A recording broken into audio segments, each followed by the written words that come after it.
our guest, Pascal Gauthier, who is the CEO of the Ledger, the biggest hardware cryptocurrency wallet. And great to have you here, Pascal. Thank you for having me. Yeah, we had the interview probably already 3 years ago at the World Economic Forum, and Correct. it's great to see such a huge growth for the Ledger and release of your new products and partnerships. And now we are in some kind of turmoil market, and especially the last week's event with Silicon Valley Bank and as well Signature Bank and many other banks bankruptcies, and as well more and more people now switching to crypto. So how does it influence your business? How does it influence the sales of the ledger and as well transferring of the crypto to the cold wallets? So look, it's first of all, it's a violent reminder that the principles of Bitcoin and crypto still stand. Don't trust, verify, not your keys, not your coins. Bitcoin was born out of the 2008 crisis where Lehman Brothers failed, and so this is what's happened in 23. What's happening in 23 is sort of a vivid memory of this, and a reminder that distributed ledgers have been built so you don't have to trust central authorities with your money. And people have a tendency to forget. So Bitcoin was born out of 2008, and since then, and in the past few years, most people were adamant that the system was strong, that it was regulated, that 2008 will never happen again, and yet Silicon Valley Bank, etc., etc., and so it's the same all over again. And the banks have to be bailed out by the governments, and it's the same show all over again. And so again, it's a reminder of why Bitcoin exists. And in 2022, it was different actors that failed, but still the same principle of centralized finance, where basically you cannot trust a centralized authority with your money. And this time it was even closer to us because it was the Celsius, the BlockFi, the FTX, the Voyager, and so on and so forth. And these businesses failed the one after the other, and leaving a lot of people, hurt, and consumers, customers losing their money. And so, the net result is ledgers have always stood for the same thing, which is not your keys, not your coins. You have to own your crypto, and we are all about security and ease of use.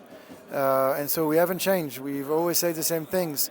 Some years, it was difficult to say this because people would look at us and be like, well, why would I keep my coins? Like, FTX is fine, SBF is great. Sure. And so it's a shame that people have to be reminded of why crypto exists, why decentralization, why censorship resistance, why do you need to own your keys if you want to own your money. And this is what's happening now. So all of these events push a lot of business to us. And, I was presenting at Paris Blockchain Week today, and I presented a chart where every time those events happen, our business, the correlation between our business and gold gets close to 100%, which means that all these events are pushing people towards, safe haven, safety, and safety is a combination of ledger and Bitcoin. So how much did your sales increase after the fallout of FTX? Every time there is something, first of all, it depends on the event, etc. In 22, we documented this extensively. You can find it on online, and recently, you just see 5x to 10x increase, day on day, week on week, month on month. So these are really strong market movements, but these are really strong events. To realize that finally you cannot trust the banks, you cannot even trust the Swiss banks. Credit Suisse going down is a thing. If you cannot trust the Swiss banks, who can you trust? And as well in terms of the different regions' adoption of cryptocurrency and where we can evaluate in which regions people value their privacy the most, where do you have the most sales of the ledger?